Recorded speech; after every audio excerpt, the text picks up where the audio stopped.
Welcome to our show, U.S. Briefing. Today, we kick off with the shocking news that former Brazilian President Jair Bolsonaro is facing serious criminal charges for allegedly plotting a coup and even targeting current President Lula. Bolsonaro claims these accusations are politically motivated, stirring up a significant debate in Brazil's political landscape. Next, we turn to the escalating tensions between Donald Trump and Ukrainian President Zelensky. Trump's recent criticisms have raised eyebrows, especially as he echoes Russian propaganda, complicating U.S. efforts for peace in Ukraine. With European leaders now stepping in to address the situation, the stakes are higher than ever. And lastly, on the sports front, the Arkansas Razorbacks faced a tough battle against the top-ranked Auburn team, ultimately losing 67-60. Despite their effort, the Razorbacks couldn't pull off the upset, bringing their record to 15-11. Please stay tuned for more detailed coverage. Deutsche Welle reports that former Brazilian President Jair Bolsonaro is facing serious allegations of being involved in a coup plot against current President Luiz Inácio Lula da Silva, including charges of attempting to kill Lula and other officials.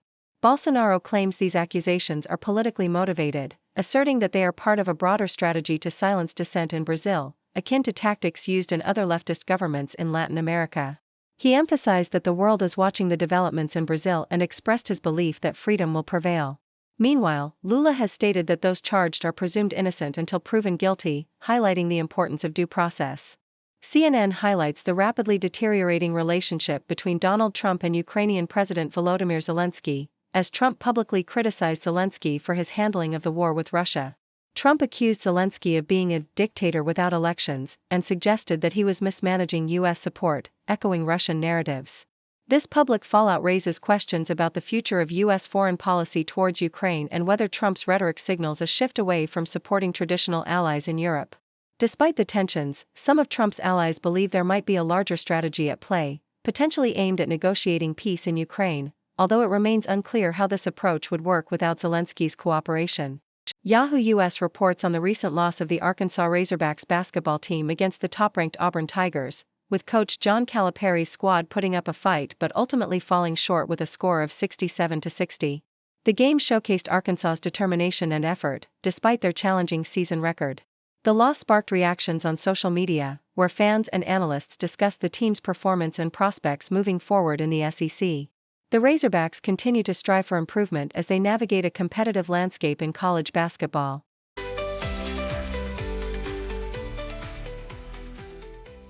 Associated Press reports that during a flight back to Washington, President Donald Trump expressed curiosity about the gold reserves at Fort Knox, questioning whether they are still intact.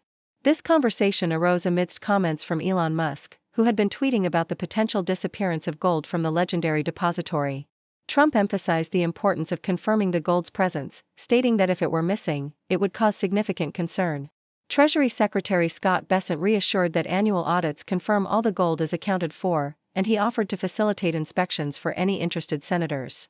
The South China Morning Post highlights a significant push by local governments in China to integrate artificial intelligence, specifically DeepSeek, into their decision-making processes. Officials from cities like Zhengzhou and Libyan have been instructed to familiarize themselves with AI technologies to enhance efficiency in governance. This initiative marks a notable shift as it is the first time specific AI models have been mandated for use by officials. DeepSeek's AI models have garnered attention for their performance and cost-effectiveness, leading to their adoption in various local government services and educational institutions, despite rising concerns about censorship and international restrictions on their use. In another report by the Associated Press, Trump endorsed the idea of distributing a portion of savings generated by Musk's Department of Government Efficiency, DOGE, back to American citizens. At an investment conference, he proposed that 20% of these savings be allocated for dividends to taxpayers, with an equal amount directed towards reducing the national debt.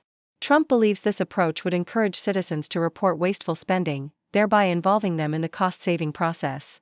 Musk had previously hinted at this concept on social media, indicating potential collaboration with Trump to implement the DOGE dividend idea as a means to refund taxpayers.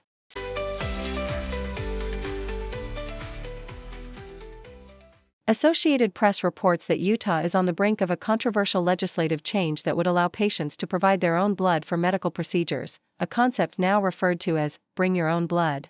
This bill, which has garnered unanimous support in the State House, aims to give patients more autonomy in their medical choices, particularly those skeptical of vaccines.